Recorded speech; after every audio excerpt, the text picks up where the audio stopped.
Hi everyone, and welcome to our QCE English exam revision lecture for the ATAR Notes September lecture series. My name is Jess, but before I get into a little bit more about me, I want to introduce ATAR Notes for those of you who aren't familiar with us.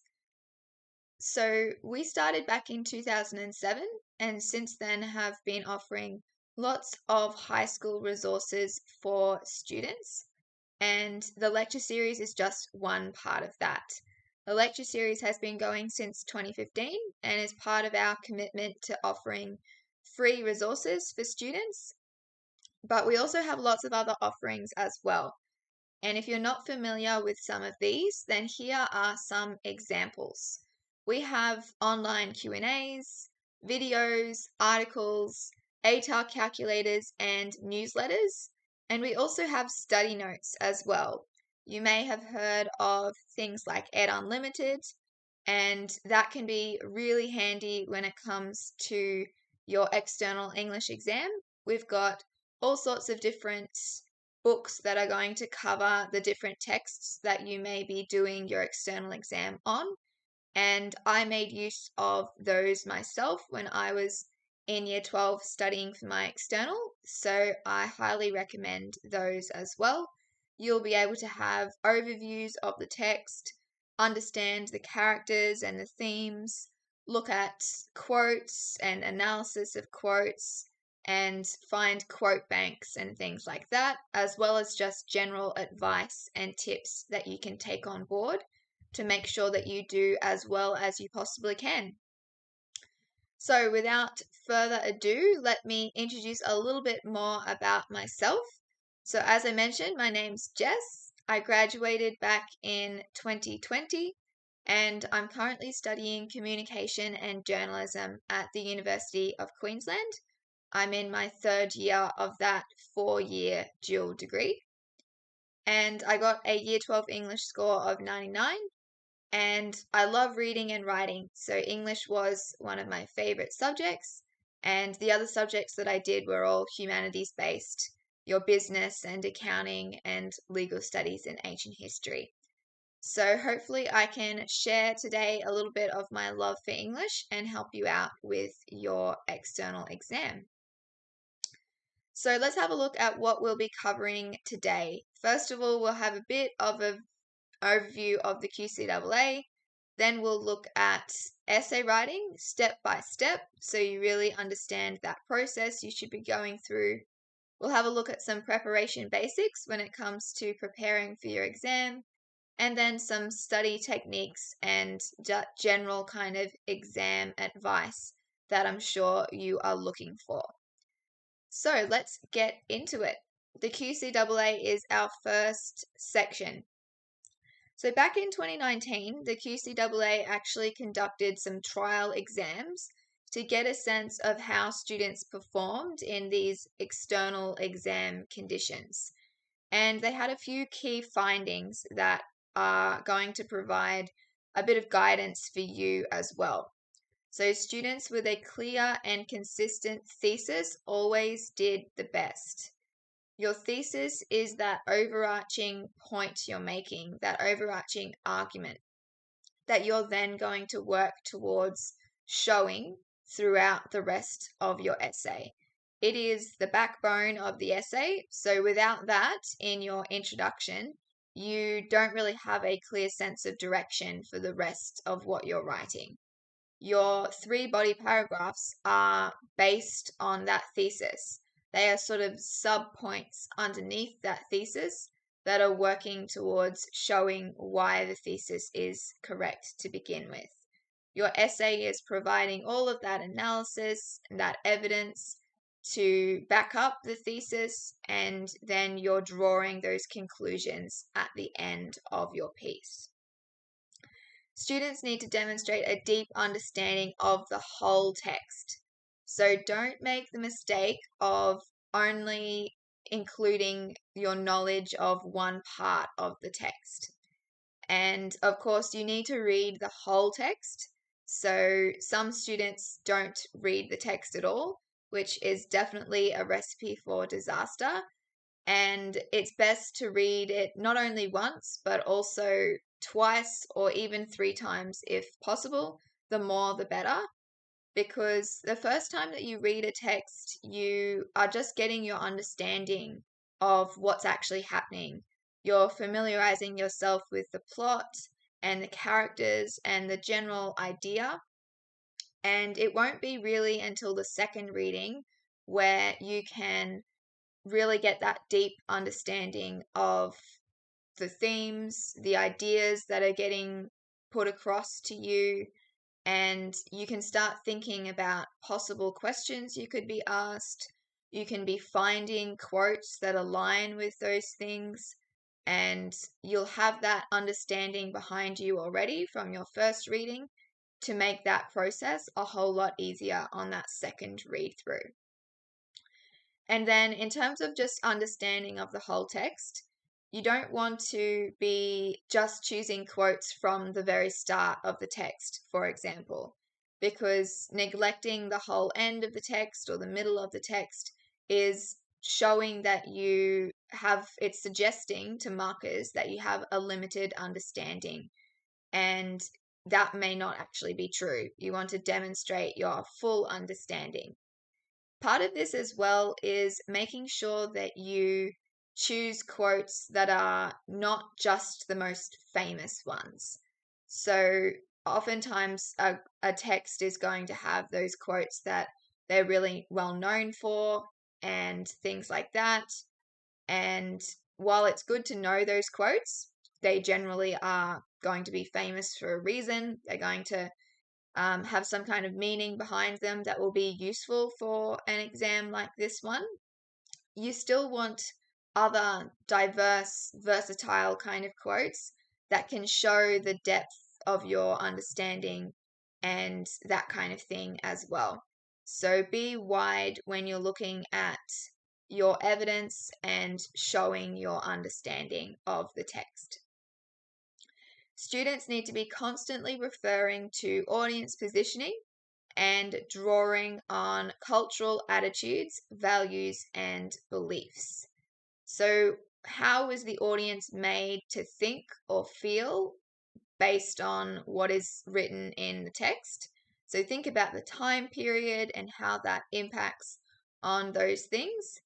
And you'll be drawing on those attitudes, values, and beliefs. What did they believe in that time, and how did they impact the way that they would react to the text? What did they value? What were their attitudes based on different things? So you can think about all those themes that you can draw from a text, themes about femininity and masculinity, or power or control, violence, things like that. They all are going to reflect those values and beliefs of the society, and you can draw ideas from those to figure out how the audience would be positioned.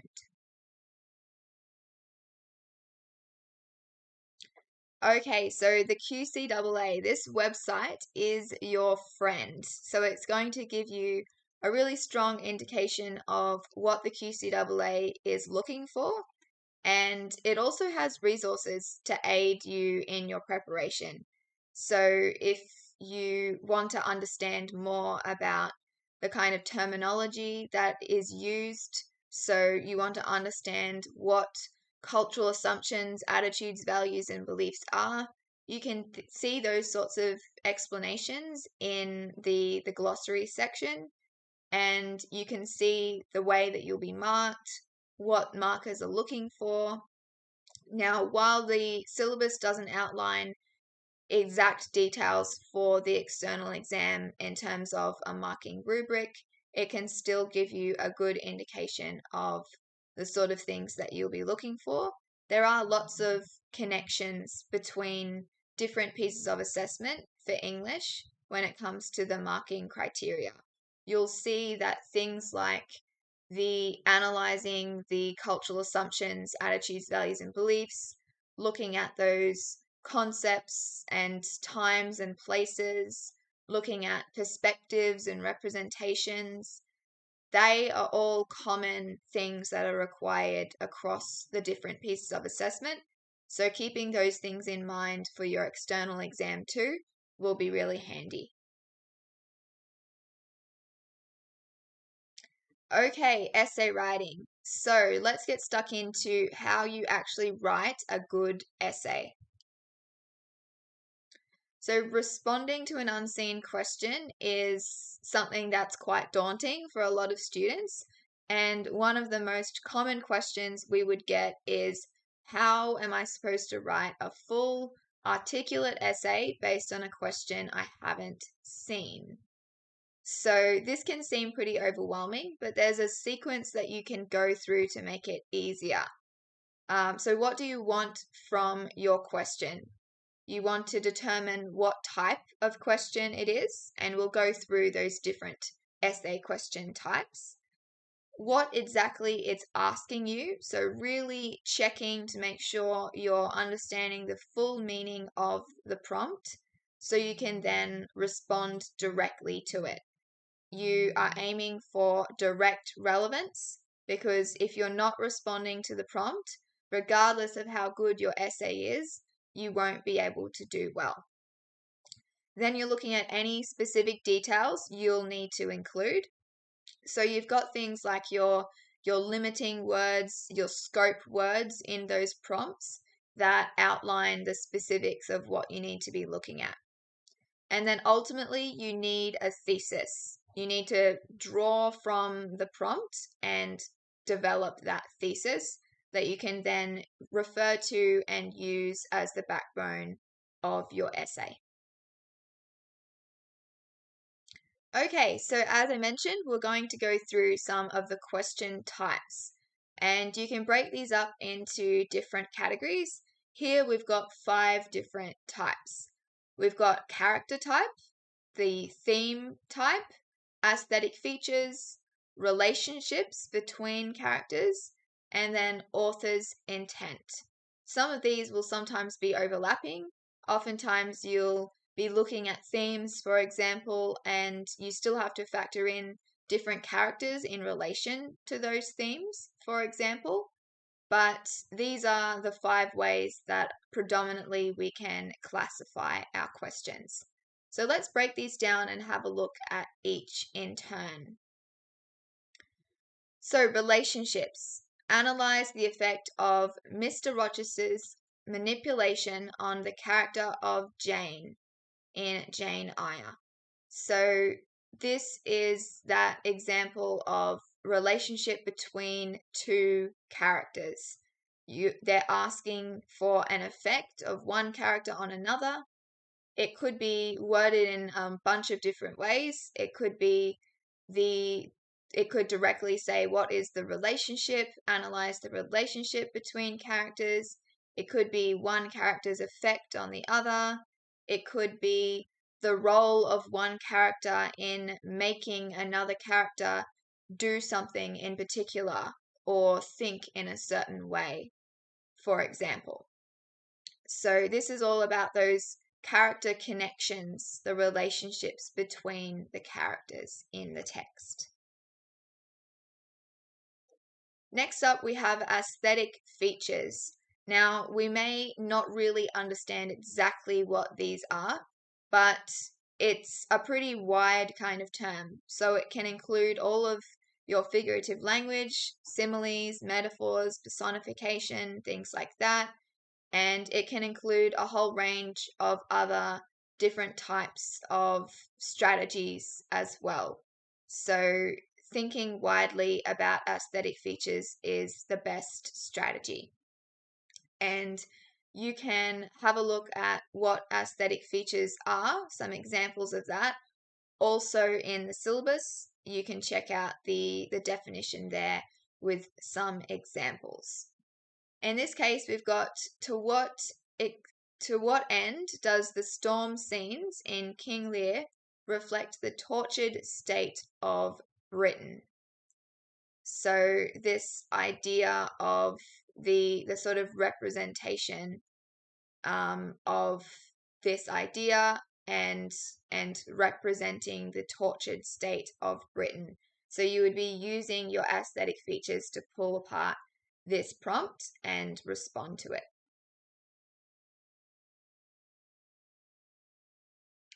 Themes. Now, this is one of the most common question types about those concepts and themes that are in a text. How is the American dream's disfiguration represented in The Great Gatsby? So we've got this idea of the American dream, we've got this idea of disfiguration, and you're going to have lots of themes in all of your texts. So again, it could be that idea of gender, it could be power and ambition, it could be violence, it could be blood or the nighttime, the evil of night, good and evil. Even animals as well often are used in that symbolic kind of sense in these sorts of texts that you will be studying. So these questions are all about that kind of thing. And they can be worded in lots of different ways. It can be, how is this represented? It can be, what is suggested about this? It could just be directly analyze the role of this in the text. You also have those questions that are based on giving a statement as though something is a fact, and then asking to what extent do you agree with this as well.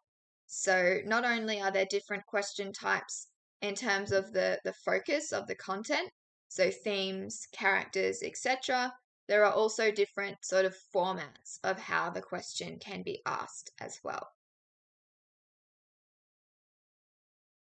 Character question type. So this is similar in a way to our relationship type, except it's focusing on a particular character instead of the relationship between characters. And in this case, we've got, how is Kurtz a metonym for imperialism in Conrad's Heart of Darkness? So this is about a particular character and their role in the text. But you can see that it actually has some overlap with that idea of the themes as well, a thematic kind of question, because you've got this idea of imperialism as well, and even looking at that idea of a metonym as well, you're bringing in some other question types too here. Author's intent. So regardless of the kind of question that you get, you will pretty much always be looking at what the author is intending and the strategies that they use and things like that. But you can have particular questions that are worded in a way that's about the author's intent. So Shakespeare posits that King Lear is primarily responsible for his family's destruction. To what extent do you agree? So this is that other question type that I mentioned before, where you have to take a position on a statement of fact that you are provided with. So here, what makes this author's intent is it obviously includes mention of the author and what they were intending to do, what their strategy was when writing the text originally. Okay, so some ideas about those key language elements as well. You've got the idea of how, and this can be used for any of your different question types that we just went through. So it's asking you to unpack the question exactly as it sounds. How are readers positioned? How is the symbol used? How does Hamlet manipulate the character Ophelia?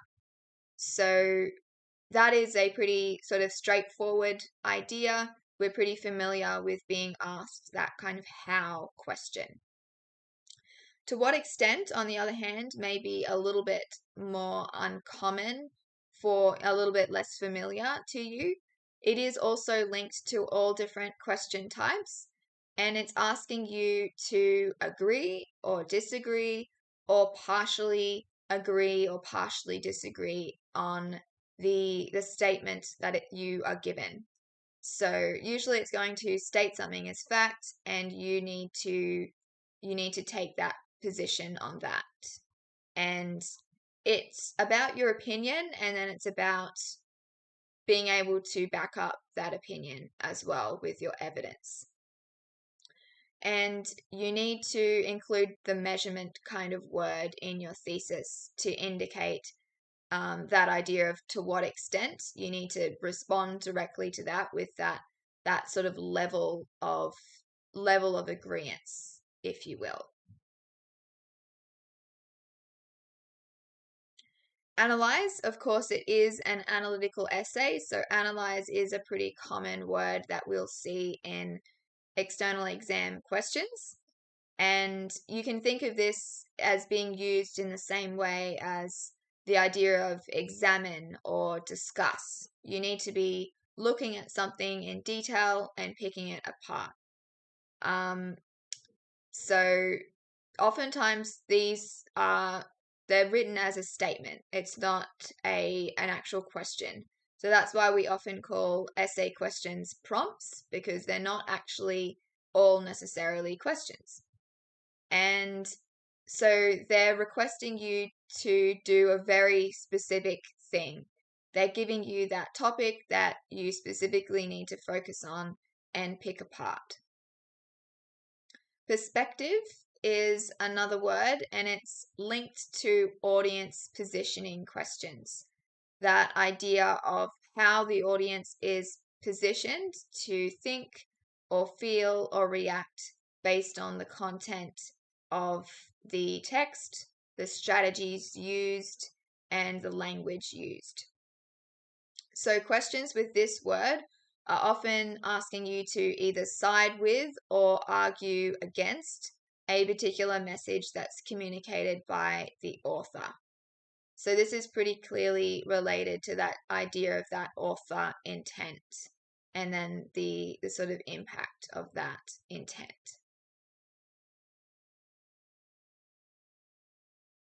Okay, so in terms of steps, when it comes to getting this unseen question, where do you actually go from there? It may feel overwhelming to begin with, but if you break it down into these steps, it can feel a lot more manageable. So what I recommend to begin with is highlighting. So highlight all the important details of the question. And if you don't want to highlight, then you can also use other equivalent strategies, underlining, circling, whatever is best for you.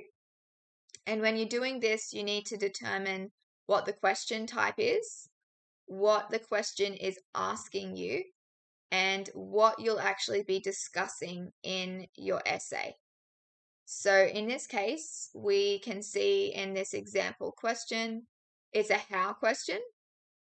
We are looking at social class and this idea of the concept of social class. So it's about how the reader is invited to view that concept. So you need to be focusing on this theme. It's a thematic question, and it's also that audience positioning kind of question as well.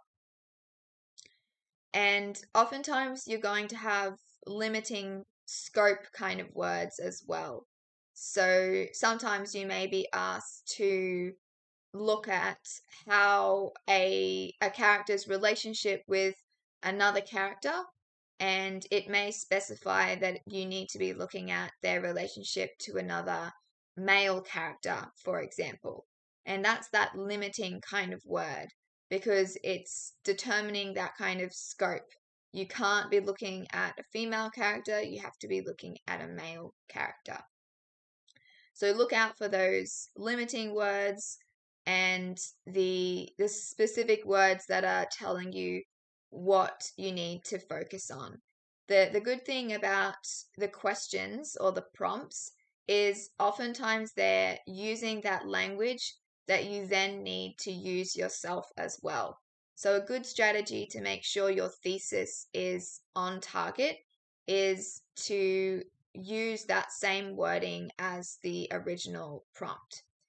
Now, throughout your entire essay, you don't want to only be using that word throughout. So if the question is about the extent to which you agree that Lady Macbeth is evil, then you wouldn't want to constantly be using the word evil, but you want to be looking at synonyms and using words with that same meaning. Wicked and and all that kind of thing that's going to show that same idea, but then also illustrate that you have that breadth in your vocabulary. And if you need to reword the question, then you can do it in this step as well. So sometimes, for example, you may be given a prompt kind of style that's not written as a question at all. And some students do prefer to have that question format. So you can change it up a little bit to reword it into that question format instead. So instead of analyze the concept of social class in Jane Eyre, you could then transform it into how is the reader invited to view this concept, or some equivalent of that. Usually you can change those analyze kind of questions into how or what questions. And that can be really helpful for some students to actually understand what they need to be answering, what they're actually responding to as well.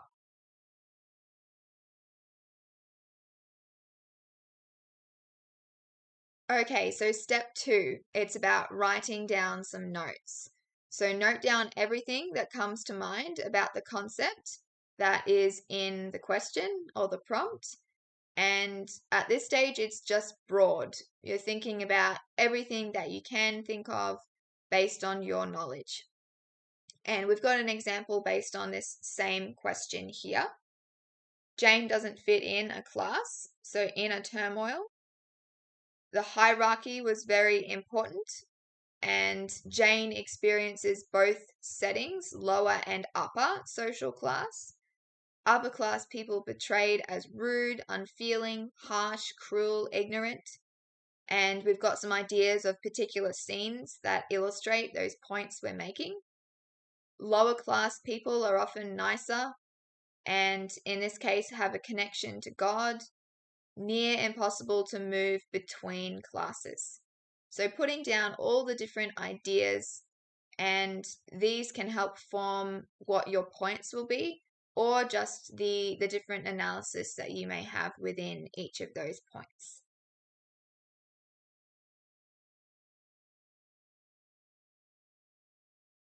So then you're going to group those ideas and draft a thesis. So gather all those ideas into groups and look at those ones that are the strongest and make the most sense for the particular prompt you've been given. So while you're starting off broader, this is where you're narrowing it down a little bit more. You want to be able to write a messy, or what we call sometimes an ugly thesis based on this. So an ugly thesis is that idea of just a rough draft of a thesis. And it may not be perfect, it may not be the one that you end up using, but it's giving you that general idea of the direction that your essay is going to be going in. An example, Bronte highlights the rigid nature of social class to explore the negative effects it has on the individual. So again, taking those ideas that we've come up with, grouping them together, and coming up with that draft thesis. The final step is to take that thesis and refine it into something really clear and concise. It's important to remember that your thesis needs to be understandable, or your essay is going to suffer. If you don't understand your thesis and how to integrate it throughout your essay, it's going to be a real struggle to write it. And it'll also be a struggle for anyone trying to read it as well, which is definitely not what you want. So a final thesis here. Bronte exploits the traditional notions of social class to expose it as a burden of individual growth and progress. So you can see we've got that same sort of line of thinking that we had in our original draft thesis, but we've refined our language and we've thought more deeply about that original idea as well. So something to keep in mind here is ultimately that you don't need to get it perfect to begin with. Don't get bogged down with trying to come up with something that's just right from the outset. You can take some time to do a bit of a draft to get yourself into it and organize your mind with all of your ideas. Okay, so we've got an example here from Hamlet. How is the reader invited to view the concept of morality or conscience in Hamlet? So we've got this idea of a how question. We've got the concept of morality or conscience, and or is a key word here as well. So how, concept, morality, concept, conscience, and or is key here because it's not asking for both. And these kind of subtleties can make a huge difference when it comes to an essay prompt. Sometimes it's going to say something like and therefore you need to make sure you're doing both things that it's outlining. Sometimes it will say or, and you've got to make sure you're choosing one. Otherwise, you will be trying to squish in two ideas into your essay, and you probably won't be adequately exploring the ideas in order to do as well as you could do if you chose one and fully focused on that one idea.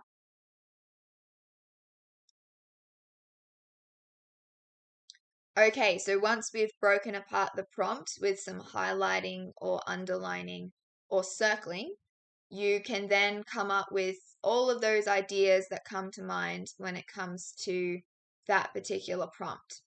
Here we've got Hamlet seeks revenge for his father's murder. Immoral actions lead to further immorality. Two moral systems in that time, pagan revenge and Christian mercy. Hamlet's quest for revenge causes the death of others. So sometimes you're looking at points that are related to the sort of social system, the way things worked back in that time. Sometimes you are writing down events. Sometimes you're looking at meanings and ideas that the author might be putting across. That idea of immoral actions lead to further immorality is an example of that. And then Hamlet shows mercy when he finds Claudius alone in prayer. That's an example of an event that could be directly relevant as an example in response to this kind of prompt. So once you have all of those points down, you've got your ideas on paper, you can then think about your thesis and developing that thesis. So here we've got seeking revenge leads to the degradation of morality. So going after revenge is just going to make morality further away than it otherwise would be.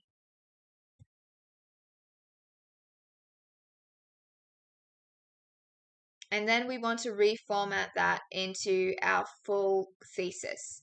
So here we are changing it so it's about the author's intent and what he is wanting the reader to get from the text.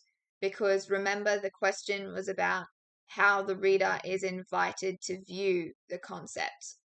So here we've got the Shakespeare poses to the reader that revenge is in itself immoral and that justice and retribution should be left to God. So we've got here something that is refining that idea we had before. So we had this before to begin with, and this is us broadening that, putting it into that full format and fleshing it out more. And you can see that we have chosen immorality as our concept. We aren't speaking about conscience. So this is where you've chosen just one because that is what the prompt asked of you. Okay, so the thesis. This is something that we're speaking about a lot, but I assure you that is for good reason. It's going to be really hard to go anywhere with an essay or to get any kind of credit for what you write if you don't have that strong thesis. So it's the most important sentence in your essay, and it needs to be clear and concise. So, as I mentioned earlier, a really good strategy is using words from the question to demonstrate to the markers that you're directly addressing what is actually asked of you. If you try and complicate it by making it completely different, using other words, it is going to be less clear and perhaps is going to lead you astray as well, maybe lead you off track from where you actually need to be and what you need to be talking about. It's going to be helpful for you and helpful for the marker to have that clear link. And it's a bit of a tightrope as well because you need to be broad enough to be referring back to this thesis throughout your paragraphs. Usually you're going to have your 3 body paragraphs, but it needs to be niche enough that you're delivering some kind of solid point with some kind of value behind it. So don't make the mistake of making your thesis narrow in such a way that it doesn't actually encompass all 3 points that you'll then make. Those points that you'll make in the body paragraph are sub-points that fall under the umbrella of that thesis. They're holding that thesis up. So you may have 3 ideas. Perhaps you're looking at the role of women in a text, and you're going to have 3 characters that you'll focus on, 1 for each of your 3 paragraphs. So your thesis shouldn't just be talking about 1 or 2 of those characters and then excluding the other 1 or 2 characters. You need to be making it broad to encompass all 3 characters, or just making it so broad that you don't actually refer specifically to the character names, but talk about that idea of the role of women generally and leave those specific characters that you'll be exploring to the signposting that you may do in your introduction to outline your points, and then, of course, the body paragraphs themselves as well. So typically a thesis is going to be 1 sentence, and sometimes it will be the last sentence in your introduction, and you'll have before that your first sentence where you provide some context, where you provide the information about who the author is, what the text is, and the general idea that you'll be talking about in the essay. Then you can have your signposting and then your thesis, or you can do those last 2 steps the other way around, have your first sentence, then your thesis, and then your signposting. That is something that is up to your personal preference, and it's also about the way that you've been taught and also what your teacher may prefer as well. It can be handy to get their advice when it comes to that too.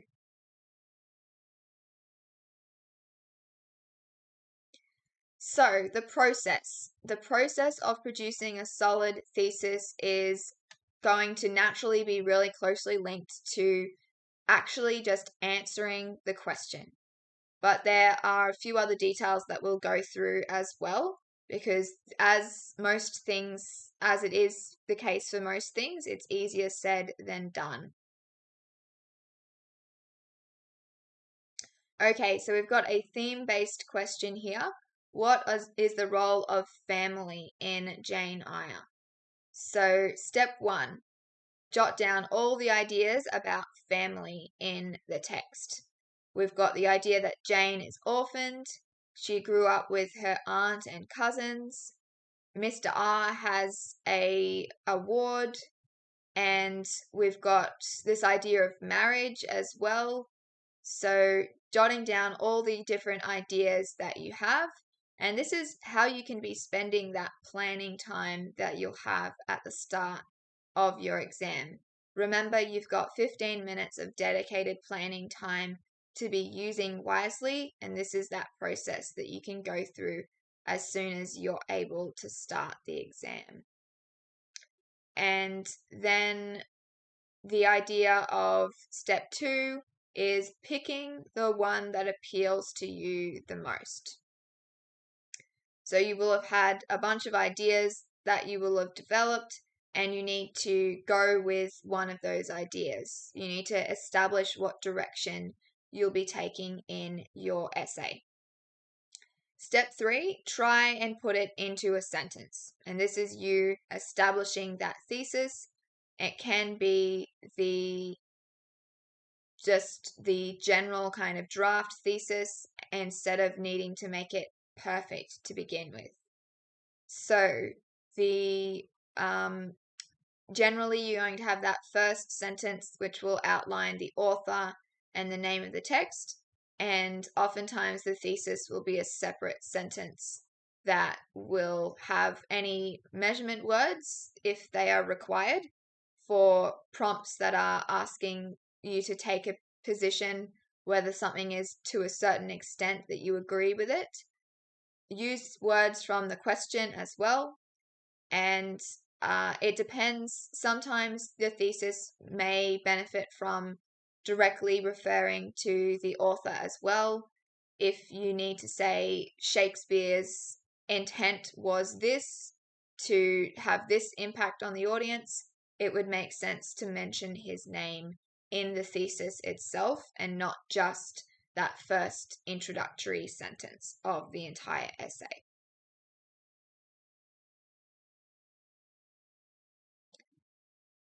Okay, so Charlotte Bronte manipulates the theme of family in order to influence readers to understand its power over the individual. Bronte's manipulation of Mr. Rochester's romantic relationships demonstrates to readers the acute influence family has on the individual in Jane Eyre. So you can see how we are taking those ideas that we brainstormed and we're refining them into that sentence format. We've chosen those ideas that we want to focus on. Coming up with that broad list to begin with is a good idea because it gives you that content to work with. Then you've got that choice of what works best, what you feel you have the most to say about, and then you can go from there in terms of forming that thesis. Remember, it's ultimately about showing what your argument is. What is the point that you're going to then try to show throughout the rest of your essay?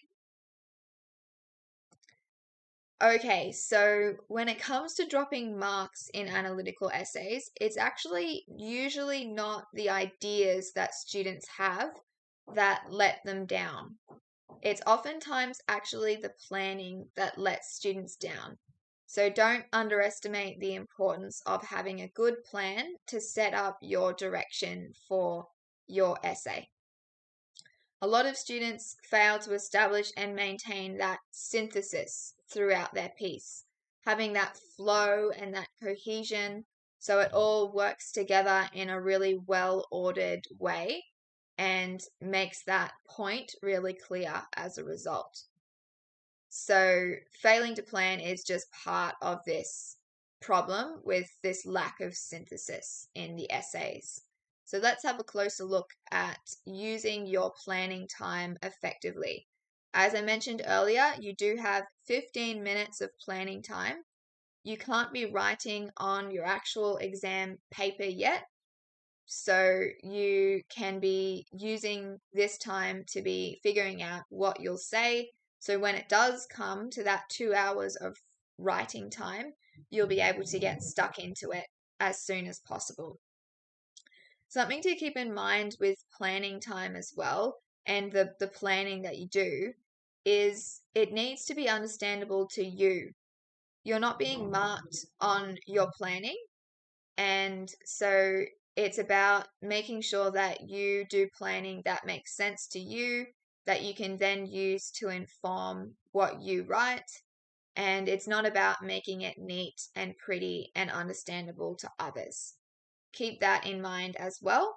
And not only that, but you can therefore use strategies that make your planning a little bit quicker. So, for example, instead of writing the full name of a character who may be saying a quote, you can use just a few letters as like an acronym for that instead.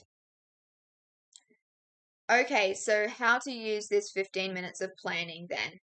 You want to start by reading and unpacking the questions. So you'll be given 2 prompts. Regardless of what text you will have studied, you will have 2 prompts to be choosing from. So first of all, of course, you have to choose which prompt to go with. And then you can start that process of reading and unpacking that particular prompt.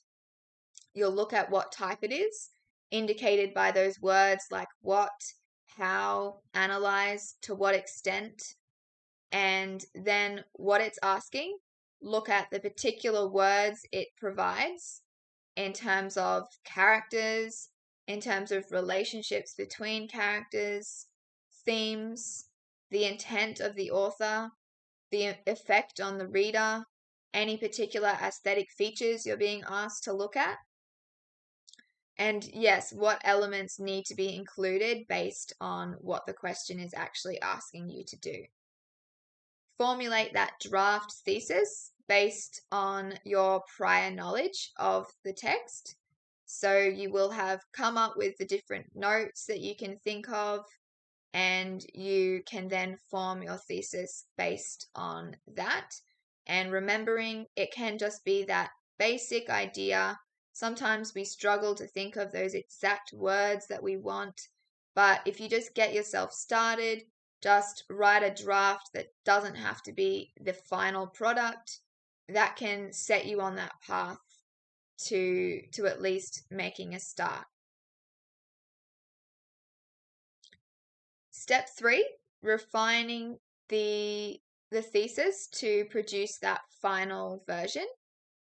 And this can include altering that language. So maybe you're making it sound more sophisticated, maybe you're adding more detail, maybe you are being more sort of analytical in your description of something. So there's a few different ways that you can be improving it from the original. Then once you've got your thesis, you need to think, how am I going to back this up? You've got to have those 3 points based on the thesis. Usually it's going to be 3 paragraphs, and that's definitely what I would recommend rather than 2 or 4. And it needs to be based on the thesis. So like I said before, the thesis is the umbrella, and these points come underneath that to hold it up. And make sure that these points are not repetitive.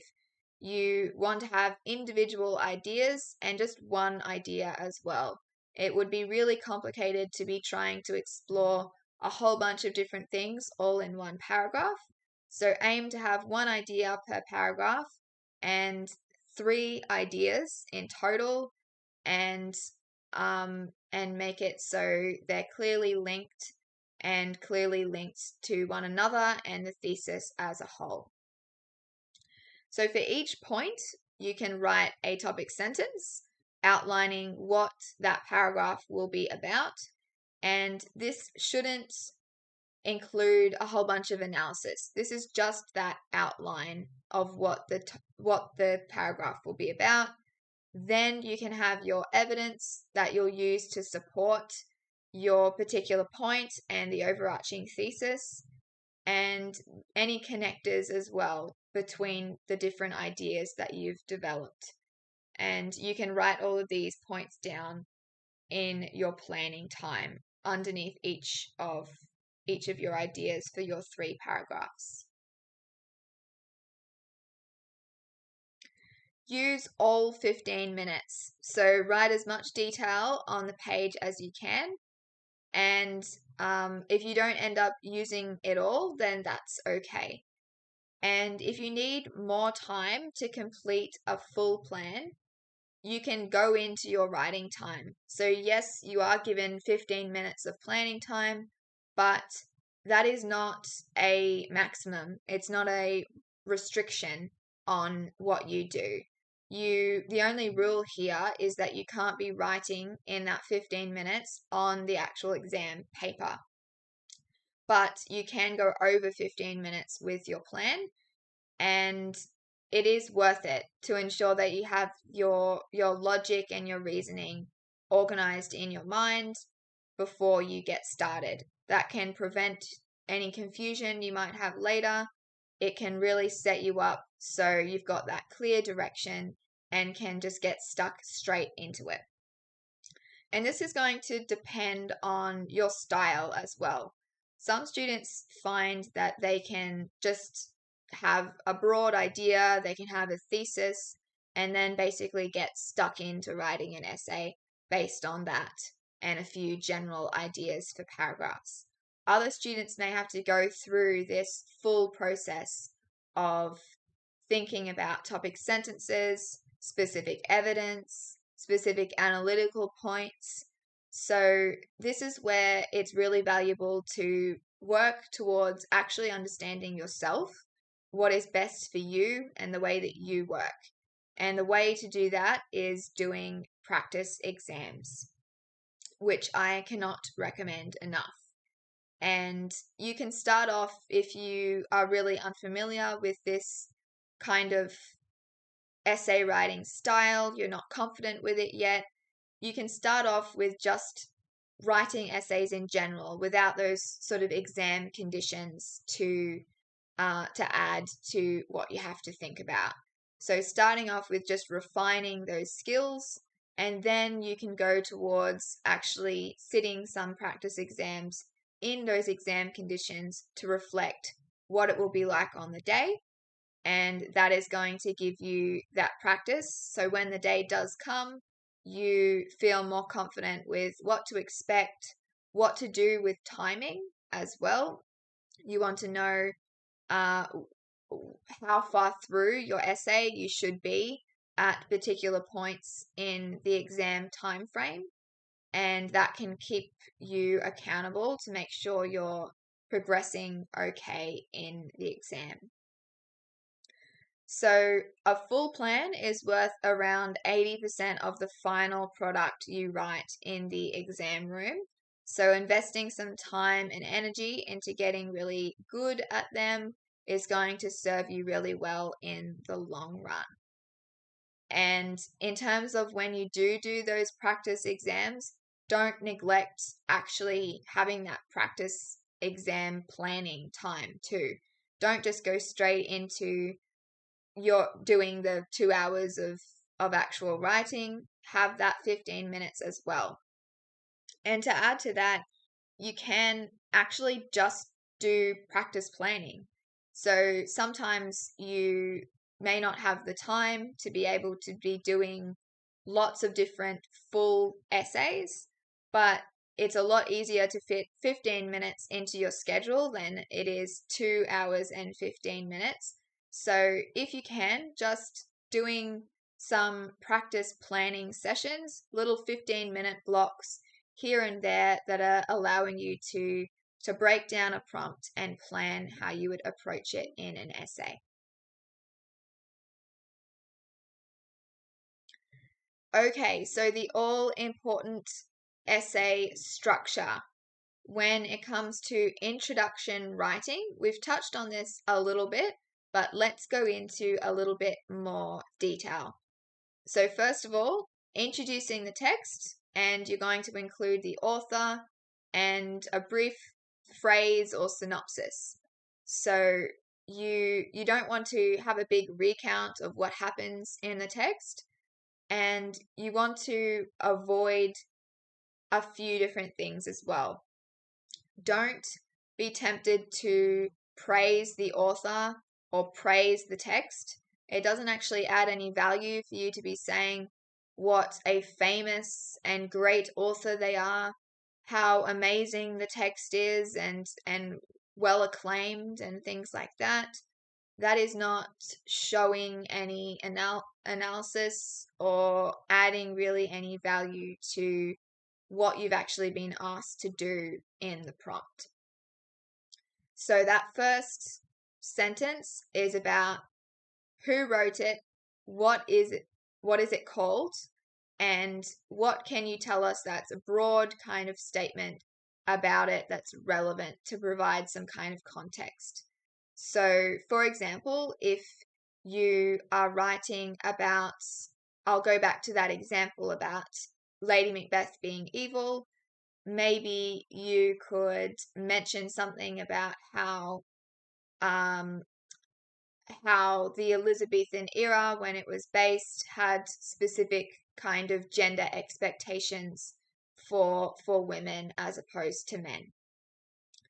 And that is providing some kind of relevant commentary, because then your essay could be about the portrayal of Lady Macbeth as being evil and how she rejected those gender norms that were the standard in that time. So the thing about this first sentence is you don't want it to be saying the exact same thing as what you'll later say in your thesis. It's more about that background, something that's going to set you up for what you say in the following sentences. The next part, narrow the focus to indicate the topic of your essay.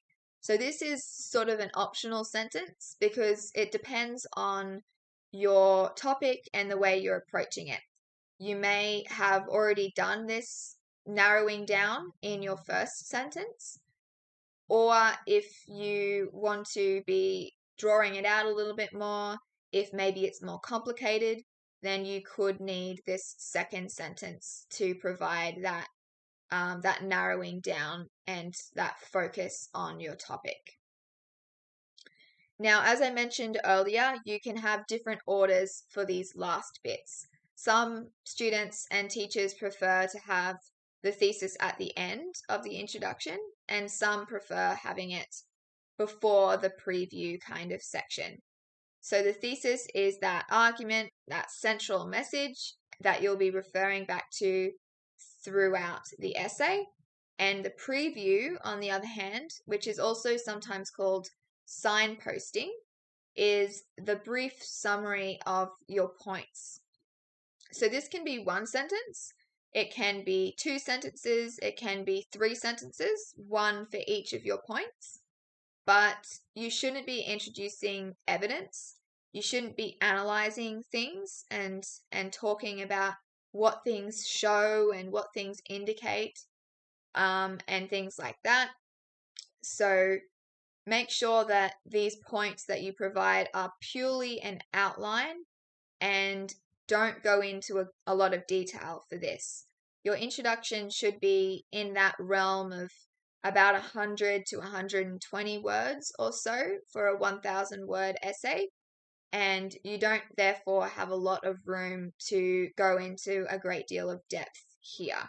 That is reserved for the body paragraphs. And that signposting can be done first and then your thesis, or you can do it in the order that we've got displayed here.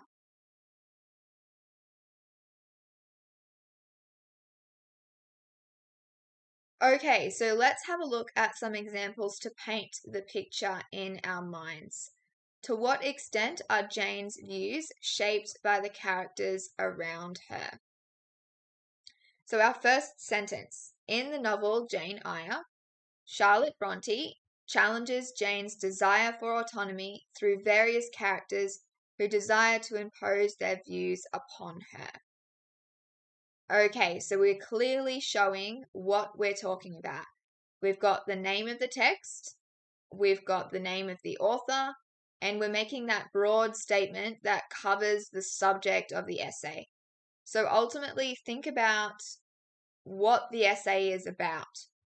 No sentence in your essay should actually be really generic and unrelated. That's why this idea of praising the author or talking about how well renowned the text isn't actually relevant, because that is not going to be the topic of your prompt or your question.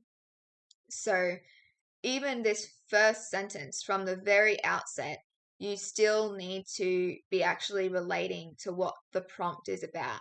You're covering the subject of the essay, not anything unrelated or anything that is generic. Okay, so we've got this introduction is giving a clear sense of the essay's argument or interpretation, and it's offering an overview of the body paragraph's focus. So let's have a look at what comes after that first sentence. Helen is motivated to convince Jane that her true purpose in life is to trust in God and his ability to provide a joyous afterlife. Conversely, St. John presents a clinical and sacrificial representation of religious belief, so severe that he becomes almost inhuman. Ultimately, however, Mr. Rochester inspires an unbridled passion in Jane and seduces her into sacrificing her independence for love. So it's not strictly required that you provide that overview of each of your body paragraphs, provide that idea of the signposting or the preview, but it can be really helpful for a few reasons. It can allow you to really understand what it is that you are going to focus on in your body paragraphs. If you establish that from the beginning in your introduction, you've got that clear sense of direction for how to form your body paragraphs, your topic sentences for those, and what you'll be focusing on. And it can also help the reader as well, because it does provide that really clear kind of clarity around your direction and your ideas. And so basically, you know what to expect when writing, and your marker knows what to expect when reading. Here in this example, we can see that clear idea of signposting because we have got the mention of 3 characters. Oftentimes when we've got a thematic kind of quote, so this idea of Jane's views, we can then divide that up in our paragraphs according to different characters. So here it makes a lot of sense to be dividing up the essay with 3 different characters to focus on. And we've done that clearly in this introduction. We've got Helen, we've got St. John, and we've got Mr. Rochester. And you're focusing here on how each of those characters have shaped her views. So a really clear link between the question and the response in the introduction. Another example. Discuss the ways in which Shakespeare's Hamlet explores uncomfortable truths. Okay, so let's have a look at this introduction. Immediately, we've got this idea of William Shakespeare's revenge tragedy, Hamlet. So we've already established who the author is and what the text is that we're talking about. And this is then where we go into something relevant, some kind of relevant commentary about the play. So in this case, presents to its audience a confronting exploration of the disparities of a decaying world. Now, this is clearly related to that idea of uncomfortable truths, but we haven't gotten to our thesis yet. It's still establishing, setting the scene in that first sentence.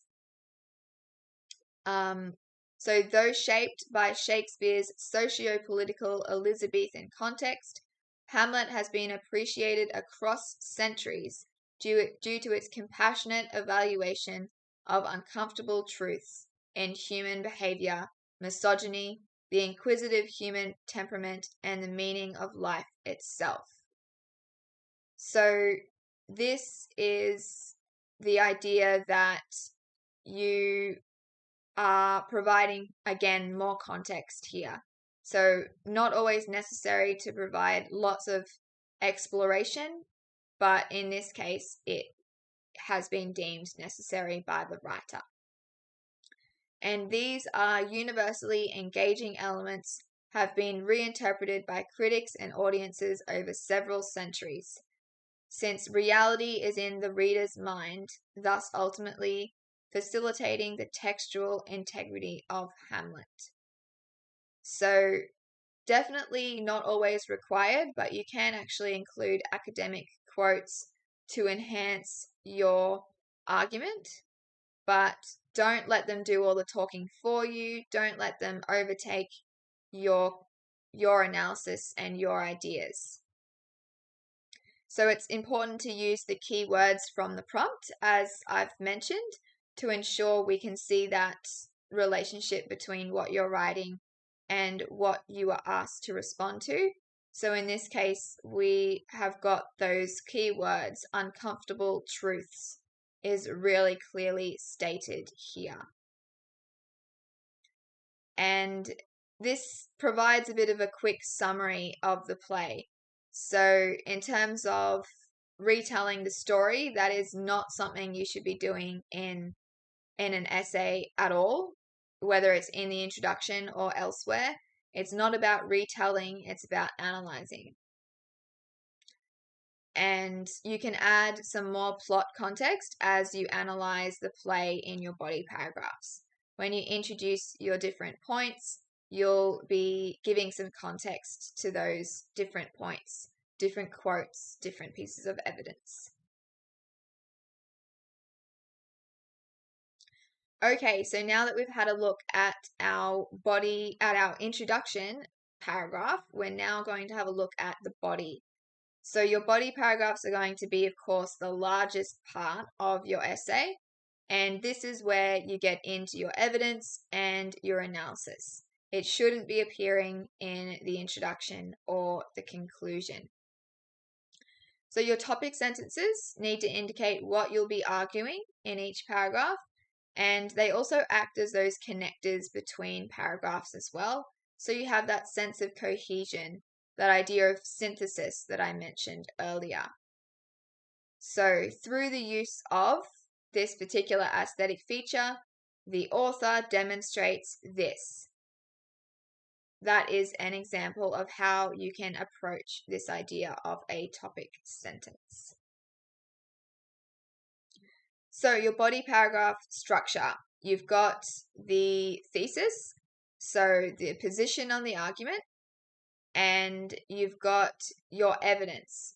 It could be in the form of key quotes, structural devices, aesthetic features, different events that occur that you can use to illustrate your points.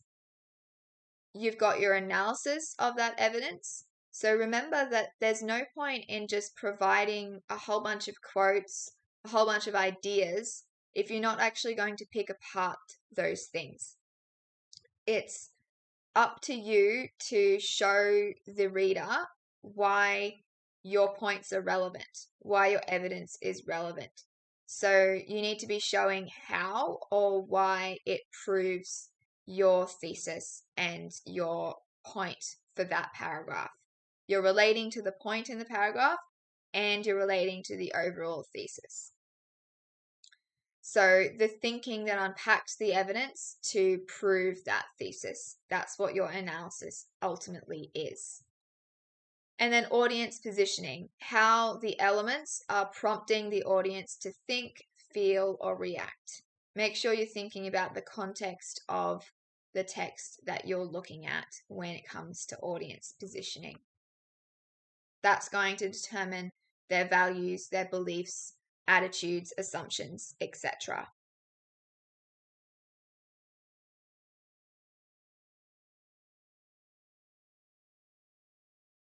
So we can call these body paragraphs the meat of the essay. They're the big part in the center.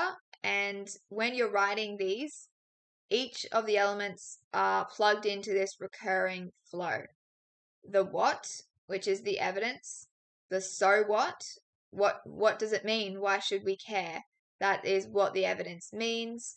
So how does the audience get positioned by that point that you're making, that evidence that you're providing? And so now is that link back to the thesis, which you should constantly be doing to make sure you stay on track and make it really clear the relevance of what you're saying.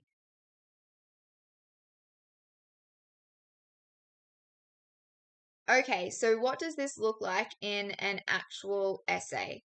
So a bit of a micro flow here in the context of this particular Heart of Darkness text by Joseph Conrad. So what?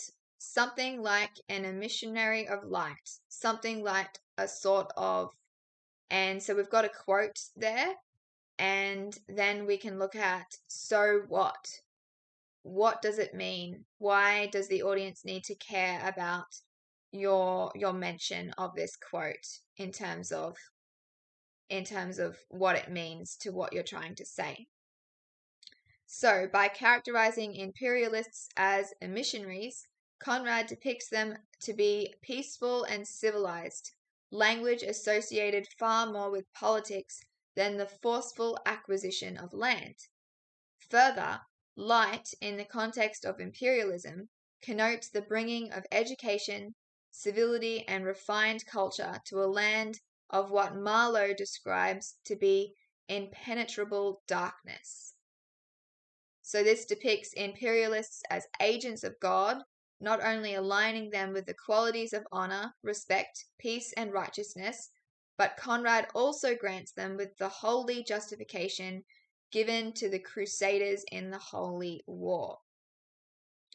You can see that we are really picking apart what it means, what the author intended by including these ideas, and that's really adding to the evidence. If you only provided the evidence, it would be totally leaving the audience in the dark, wondering what that means. So you need to direct your audience's thinking, the reader's thinking, so they can understand the relevance of the evidence that you include and your thought process. No one else is inside your head, so you need to share your thinking with everyone else. So how? So we've got to the conservative and patriotic traditional audience of the novella, this rendering of imperialism would be familiar, positioning them to be shocked as Conrad dismantles this view. So you can see again here how it's about the context of the time. We have different beliefs, attitudes, values, assumptions these days than they would have done back when the texts that you'll be studying are written.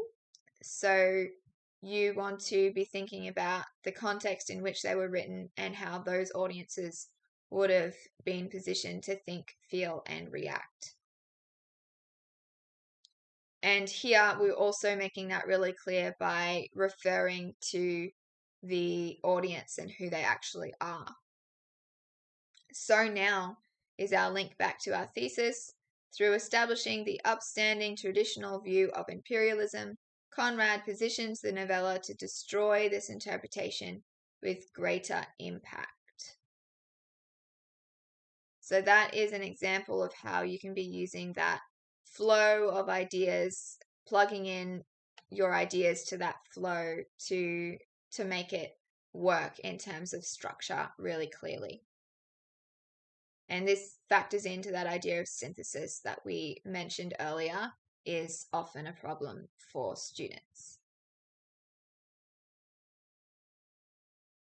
Okay, so analysis. Don't just slam dunk your evidence into your essay and then stick a couple of page numbers there and leave it.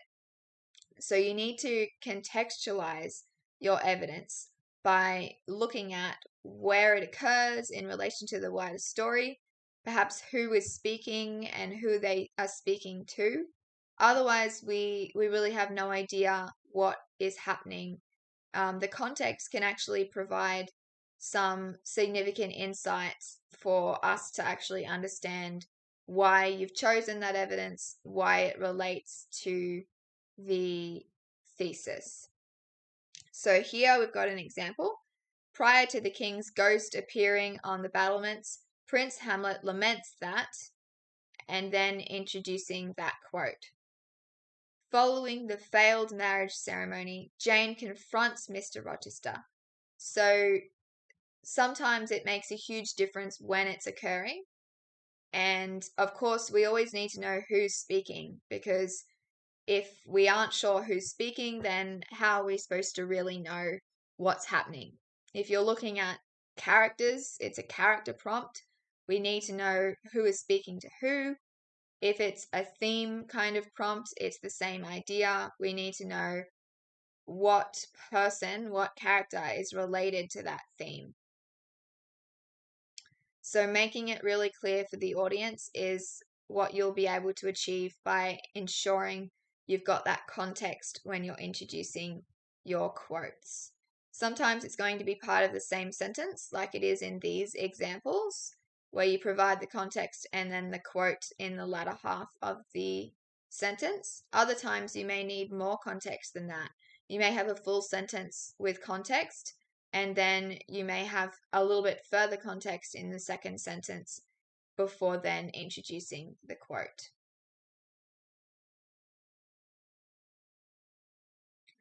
So it is okay to slightly alter the grammar of a quote to allow it to fit nicely into your sentence.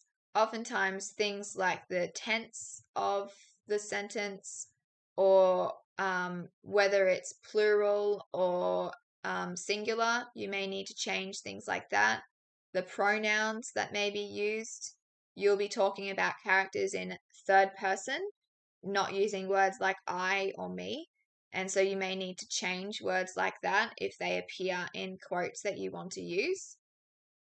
So if you need to change a word, a suffix, or a prefix, then use square brackets to indicate the change.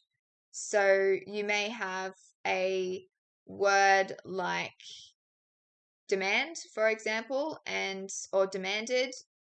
So say it's demand, maybe you want to add ed to it, and in which case you can put that ed in brackets to show that it wasn't part of the original, but that you added it yourself. So you can't analyze any words or phrases that don't appear in the original text. That may seem self-explanatory, but it is really important that you're not making things up out of desperation for content to be speaking about. So make sure you don't fall down that rabbit hole. And also, in terms of altering quotes, you can't be changing the meaning of the quote when you add your square brackets. So be sure to use that in a responsible kind of way. And the other way that you can be altering your quotes is putting an ellipsis in, which is a ... 3 periods, and that is going to indicate when you've removed words. So perhaps you've got a long quote and you want to only use part of it, you can remove words and show that with an ellipsis. Okay, so digging into this idea of meaning, which is the basis of an analytical essay, you're analyzing meaning. So the first step, try the sweet potato rule. So why did the author choose this instead of sweet potato? And next, keep an eye out for aesthetic features and structural features that the author may have used in the text. And always consider things like characterization, relationship dynamics, audience cultural context, and the wider story, and how these things affect the meaning of evidence. So things like the cultural context, for example, if you're looking at gender in a time from all those centuries ago, they had very different beliefs and norms and structures in society with how things worked, the role of women and men, and understanding how those things impact the meaning of evidence is really important. So, just to give an example as well, you often have this idea of night and darkness in texts like those Shakespeare kind of texts.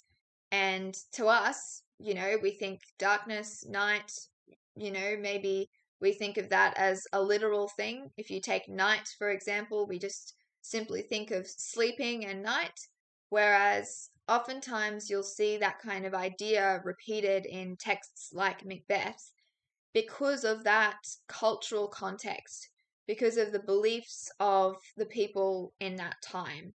They believed that night was a time when evil things would happen, when evil would come out and commit those atrocities. So making sure you understand that can then inform the way that you understand the evidence and analyze the evidence to support your points and your thesis.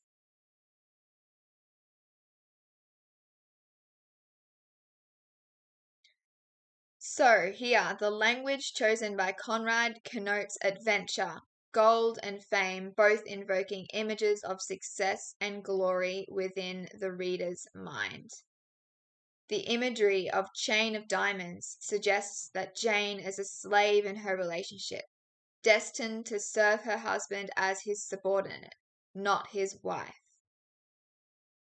The world is a nightmare acts as a metaphor to highlight the evil and cruelty that plagues the main character, his outburst suggesting he is close to breaking point.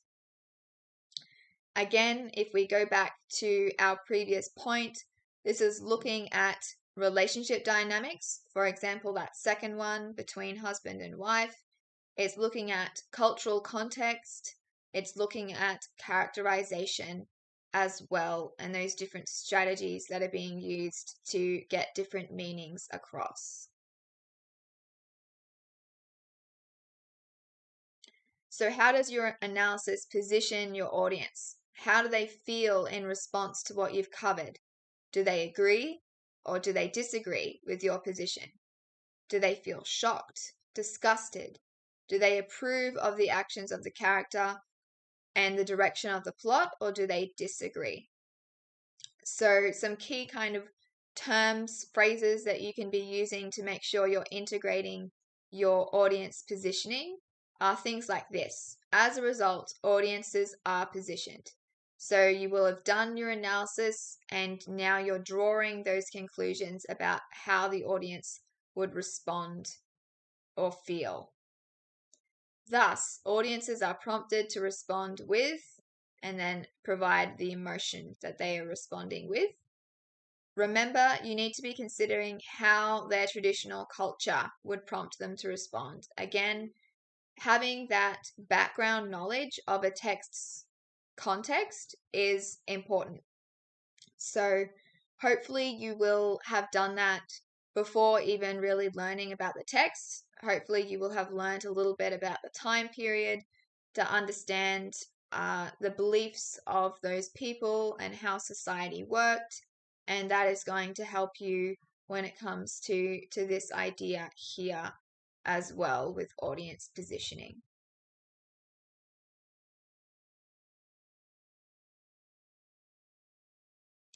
So, mind mapping with a bit of a note taking guide. It can be handy for anyone who is a visual person to map out different ideas as well. And it can only be really simple or it can be more detailed. It depends on the way that you work and what works best for you. So you can map out your different ideas and break them up into different sub ideas and this can help you formulate what you have as your plan for your essay.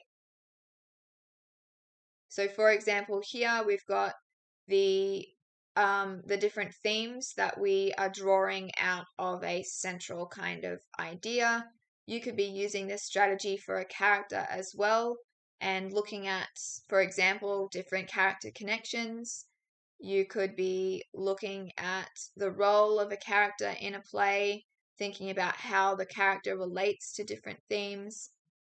So there's a variety of different ways that you can use this mind mapping kind of technique.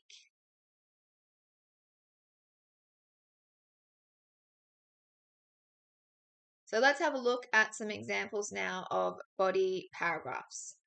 So discuss the ways in which Shakespeare's Hamlet explores uncomfortable truths, our same question from earlier. Now, to begin with, we've got human curiosity is a universal trait. That is, though in Shakespeare's Hamlet, it is shown to unearth various inconvenient truths. So this topic sentence is directly responding to the question. We've got that idea of truths again, but you can see how we've brought in a synonym already. We're not repeating the idea of uncomfortable. We're actually using the word inconvenient instead to show that variety of vocabulary too. And we are going to explore this theme in this paragraph. It's clearly showing what the paragraph is about as well. The meta-theatrical nature of Hamlet allows for the immediate investigation into such behavior as the play begins in media res. So here we've got meta language. We are showing that we understand the text's structural features and what sort of strategies have been used. So in media res is something that you may have come across before in creative writing. Oftentimes we're told to start a short story in media res, which basically means in the middle of things. You want to be starting in the middle of the action rather than at some boring part of the action where the character is getting out of bed in the morning, for example.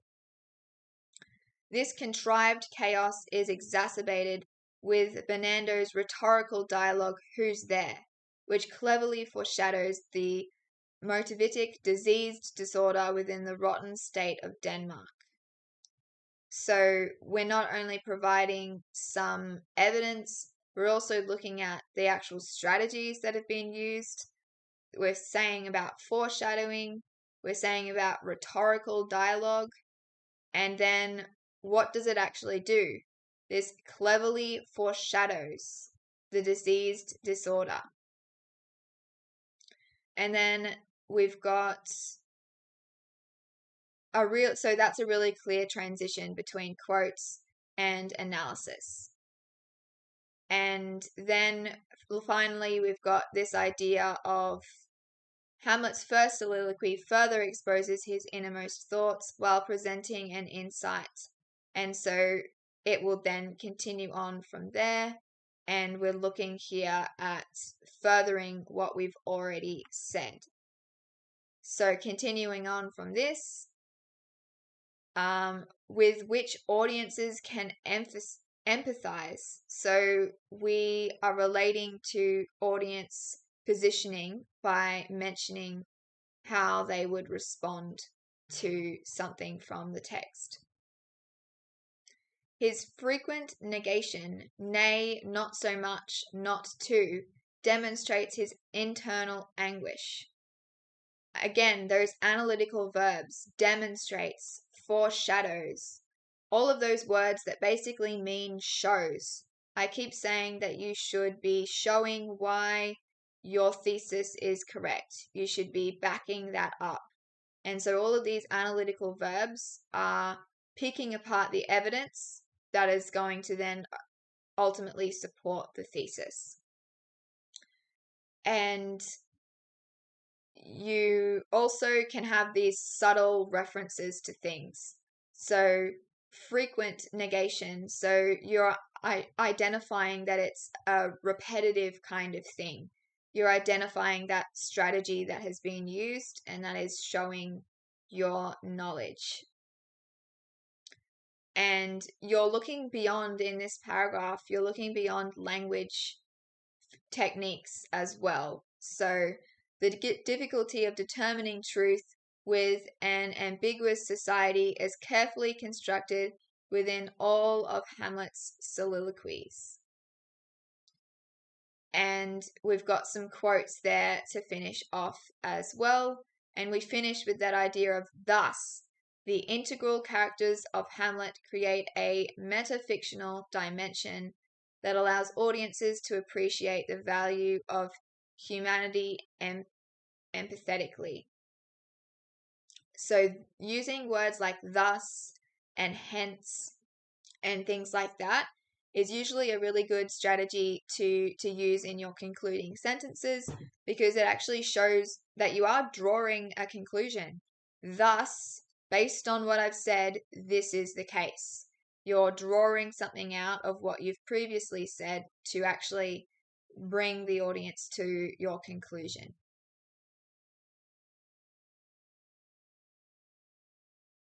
A second example, and this goes back to the first idea we looked at earlier, with to what extent are Jane's views shaped by the characters around her.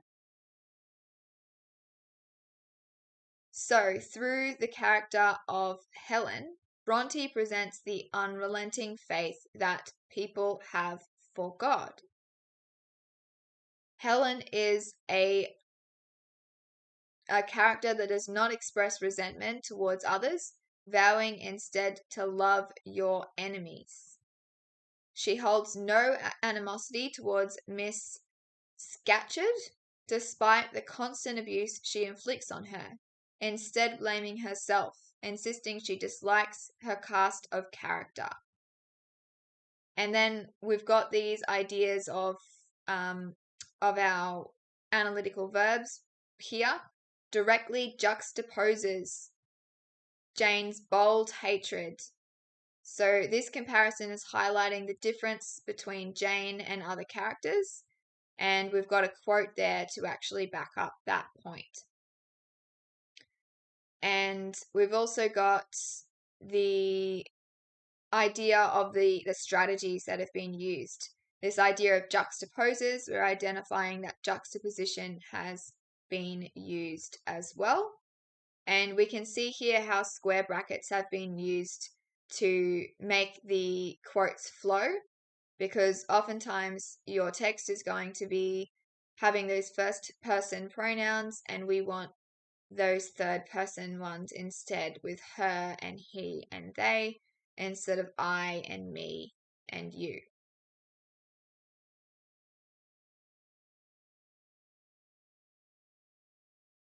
And this is the end of the paragraph as well.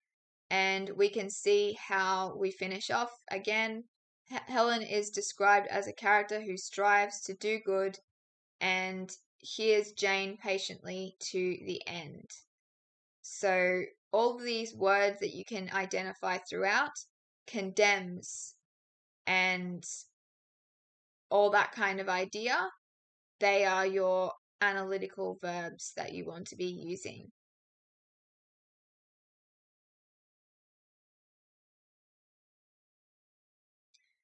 Okay, so of course, there's always lots of emphasis put on the introduction because of the importance of establishing your thesis. And then lots of emphasis is also put on the body paragraphs because it makes up the bulk of your essay. But don't neglect your conclusion when it comes to essay writing. So it wraps up your essay, but it doesn't add any new information. So don't make the mistake of adding new ideas, new evidence into your conclusion, because it's about bringing it all together, what you've already said, and showing why your thesis is correct, drawing an actual conclusion based on all of the content that you've covered. You should have actually gotten somewhere with it. There should have been a purpose to analyzing all of that. stuff. So restating your thesis and as a definitive statement to indicate that you've really shown the validity behind your thesis. Restating your points and indicating how they work together to prove your thesis. And you can use your topic sentences as references to see what you have covered previously. The thing here to note is it's important not to be really repetitive. You want to be adding to what you've already said, not just repeating things that you've already said. So keep that in mind as well. And to conclude, make a general statement about how key themes in the text ultimately shape the way an audience views a text. And this needs to be more general than just your thesis. And so, for example, if you were studying Heart of Darkness, you could discuss how the novella is a critic of imperialism and how it challenged the conservative views of its audience. Ultimately, it's about drawing a conclusion, and again, using words like thus and hence is sometimes helpful. Using the name of the author as well to discuss what their intention was and things like that is also helpful. And you'll often see the word ultimately come up too. That's a bit of a theme as well. So discuss the way in which Shakespeare's Hamlet explores uncomfortable truths is our question again. We've got ultimately the definition of human nature allows Shakespeare's Hamlet to be appreciated in distinctive ways across differing, and however you pronounce that word, I'm not even sure about that one, so I think I won't attempt it. So the conclusion has to have a few purposes. You have to summarize your arguments, reiterate your contention, and leave that final impression on your marker to show your understanding of everything that you've been exploring. So that word is the defining mood of a particular historical period shaped by the prominent ideas and beliefs. So you can be using different words that are sort of specific to essay writing in the context that you may not use in your everyday language. So, for example, you could be talking about foil characters, and we may not usually hear about those, but foil characters are those characters that are sort of the opposite of one of the other main characters to show that sort of juxtaposition with the differences between them. And we've actually got a quote in this case to finish off. And that is not a requirement, but it is something that you can do. Just don't let them do all the work for you. Sometimes it can be just safer to avoid ending a paragraph with a quote from the text or elsewhere, because this would allow you to put your point in your own words, which has its certain strength and shows your own understanding of the text. You can see as well how we're using the name Shakespeare. Shakespeare's challenging but invaluable reflection of humanity. So using again that author name to really talk about his intent or her intent. Okay, and our one about Jane Eyre. So Charlotte Bronte's Jane Eyre highlights the battle required for Jane to gain and maintain her independence. The religious beliefs of Helen are imposed upon Jane, who teaches her the worth of putting faith in God. Conversely, St. John desires to manipulate Jane into doing his bidding, to enslaving her as his wife. Mr. Rochester causes Jane to contemplate abandoning her autonomy for love, though she is ultimately able to find a balance between all those conflicting elements of her life and becomes an independent woman despite all odds. So giving that overview again of the points that you've made and drawing those conclusions based on the things that you've looked at. And you can see some repetition of key things, but not word for word things that are just plopped back in, copied and pasted. So for example, we are talking about the author again and the name of the text again. It is important in your conclusion to make sure that it's directly related to the text itself. The conclusions that you draw are about the text, not about general ideas.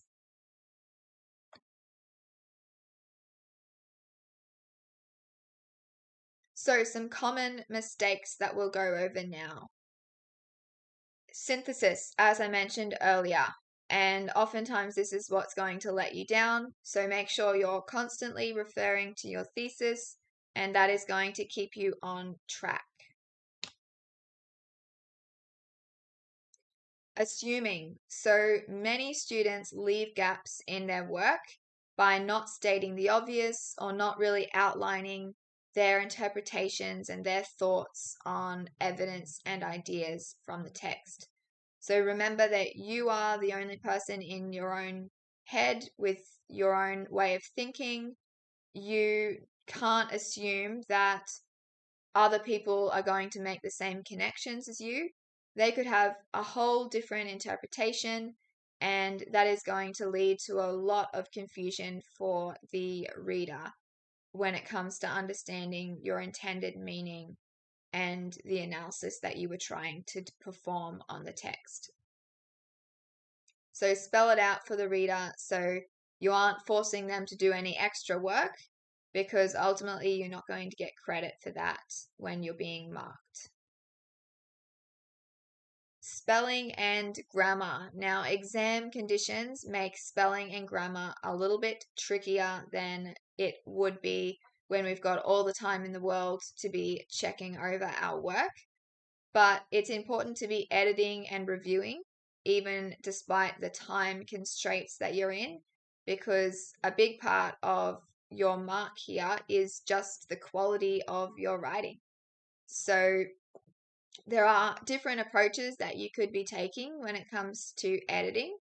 You could be, if you're the type of person who can finish before the end of the exam, perhaps you just want to get it all out on the page and then leave that time at the end to go over and check for any mistakes you may have made along the way. Alternatively, you may be more like me, where I would never have any time to spare at the end of exams, and I would actually review and refine and edit as I wrote. So I would make sure I was happy with each part that I wrote and make sure that it was grammatically correct. The spelling was there, and even just the way that you're referring to characters. You want to make sure you're talking about the right person at the right time. You haven't accidentally messed up the name somewhere. You have used the correct kind of terminology for the time period and things like that. So, not murder, but regicide, for example, when you're talking about murdering a member of the royal family. So those are the sorts of things that come into play when it comes to editing, and doing your practice tasks is the best way to figure out what way is best for you for editing. You probably already have a little bit of experience as well with understanding how you go in those exam conditions with timing and things like that. Okay, so some preparation basics. We've got some resources that can be really handy, some strategies that can be handy to help you in your writing. So annotating your text is really important in analytical pieces. So as you're going through the text, it's important to keep notes, and you can have different strategies for annotations. If you own the book yourself, then you can be annotating in any way you like. You could be highlighting, writing notes along the sides in the margins. You could be circling things and all that kind of stuff. But if you don't own the text, then you will be more limited with that. So you can have things like sticky notes instead that you can put into your text to write your notes on instead. And I also highly recommend trying to see if you can find a digital copy, because that can be handy when it comes to searching for particular things. Maybe you know the general kind of wording of a quote but can't quite think of it and you want to find it, so you can type in some keywords in the search function by control Fing, and that will get you to find those things more quickly. It can just be a real time saver to have that digital copy. And if you do have to borrow the text, then having that digital copy will allow you the opportunity to digitally highlight and annotate your text as well, since you can't do that in your physical copy. So it's going to be pretty obvious to markers that you have a solid knowledge of the text, or if you don't have that solid knowledge. And so read the book all the way through, or read the text, in fact, all the way through, and then make notes as you go. And it's going to save time later on, so you don't have to revisit everything and go through all those thought processes all over again. Every time you have an idea or a thought, you can be writing that down. And it doesn't even have to be just analysis. It can be, you can be signposting a question. You could be thinking, what does this mean? What does this show? Or you can be putting analytical points. You could be writing a note about the connection between different events or different characters. You could be writing a note about aesthetic features, foreshadowing, key symbols that are repeated throughout. All those sorts of things can come into play with annotations. So you can be spending all sorts of time with going through your text. So as I mentioned earlier, read it more than once. You can be annotating on your first read through, or you can just save your first read through for purely understanding the text, and the second read through can be for doing those annotations, digging deeper. Or you can do annotations in both. Maybe the annotations in your first read through will be questions and sort of general ideas that come to mind. And the second read through, you maybe will be able to build on that. You'll be able to put in more analytical points. You'll be able to more easily identify where the foreshadowing is, because you will have known what actually comes after that as well. So give yourself the best chance by knowing your text and picking it apart as you go. So as I mentioned, sticky notes can be a really good resource as well, and you can just use them to identify recurring ideas as well, themes or characters and stuff like that. You can also have a key of some sort. You could be doing color coding, or you could be using symbols as well. So an exclamation mark for things that are important, a question mark for things that you're unsure about in terms of their meaning. You could have an arrow or something like that to represent links between ideas. So coming up with a system that makes sense for you is a great idea. And again, it doesn't have to make sense to other people. It's about you and what works for you.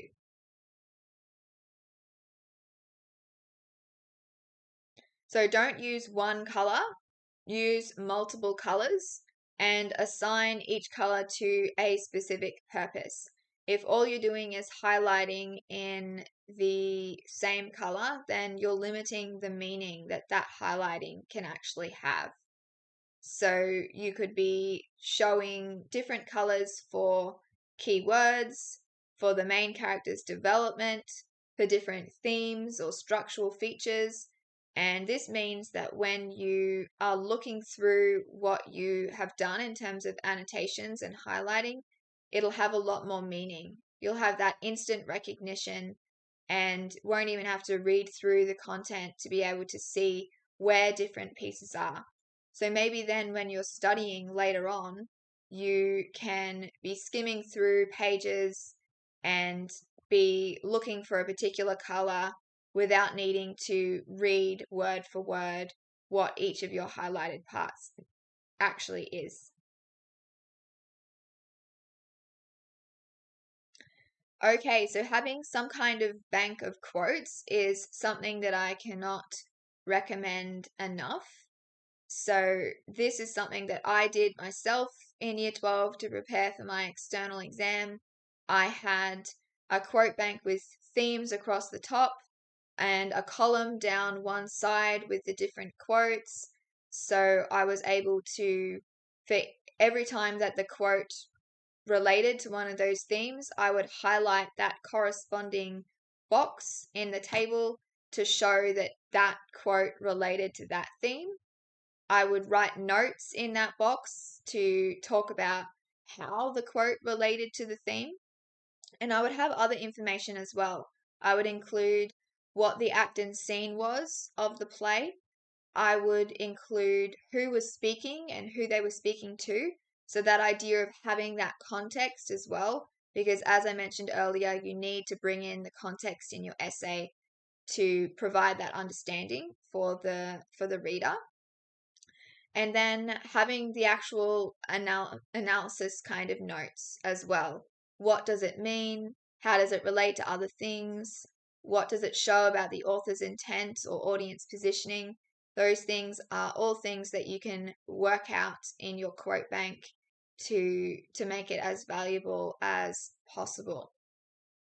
And ultimately, the idea of memorizing quotes is one of the most daunting parts of this external exam. We think it's an unseen question. We don't know what it actually will be. So how are we supposed to come up with that strategy for memorizing targeted, relevant quotes? So find evidence as you go and do this with some kind of quote book. So you can be setting up a table in a Word document or a Google Doc, or you could have a physical book where you write your quotes. And of course, the benefit of having the digital copy is that you can copy and paste, and you can also have that search function in those documents as well. If you do go for the book option, the physical book option, make sure you've got some kind of system to organize it well. And any kind of notes that you have in class can help inform these kind of quote records as well.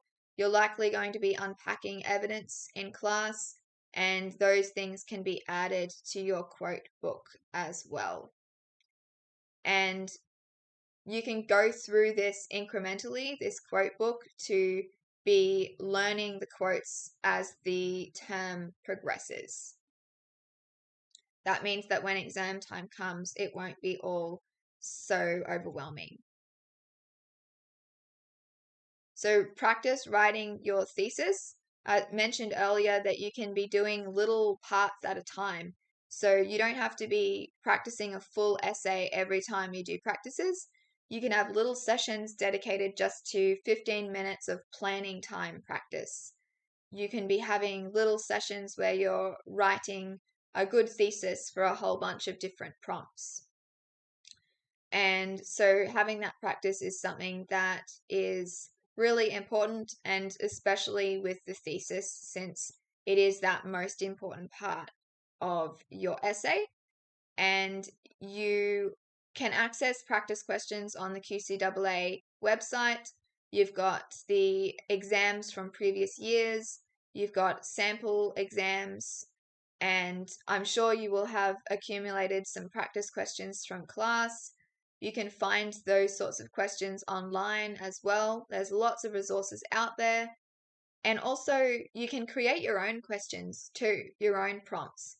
So oftentimes, for example, when we explain a concept to someone else, it actually really enhances our understanding of that concept because we're trying to think about how to make it clear for that person. It's a bit the same way when it comes to writing your own questions. You have to really think about how to formulate the question, the wording to use, and that can enhance your understanding as well. And of course, that is beneficial when it comes to then being able to write a really strong essay.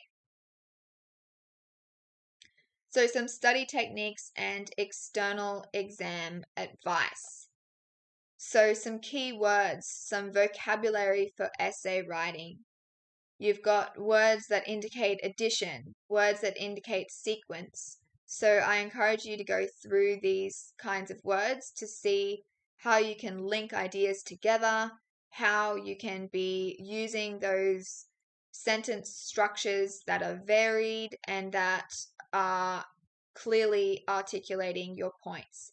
You want to use variation, you want to show connections between things, and you want to vary your vocabulary in a way that's showing the breadth of your knowledge. You've got consequence and contrast as well.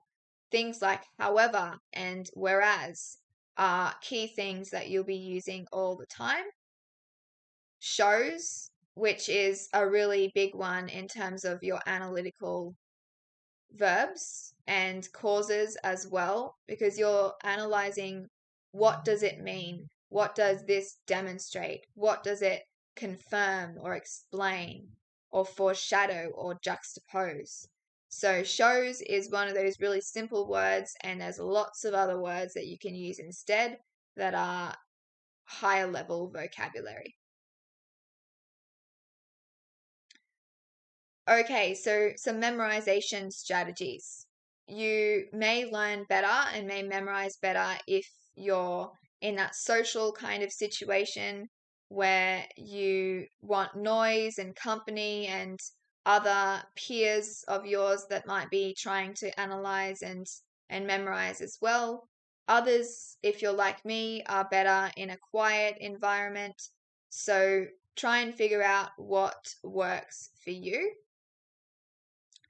Logical or mathematical. So some people are better with typing and some are better at handwriting when it comes to words and thinking about memorization of those words. So you can figure out again what works for you in that case. Associate words or phrases with movements. That can be a helpful thing in a physical kind of sense with memorization. So the different actions that happen in a play, you can associate those actions with the words, and that can help you remember.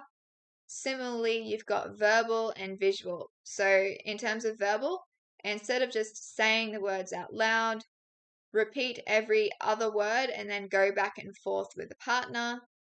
You can be recording quotes and listening through, earphones whenever you've got spare time to quotes. That can help you remember that passive listening style.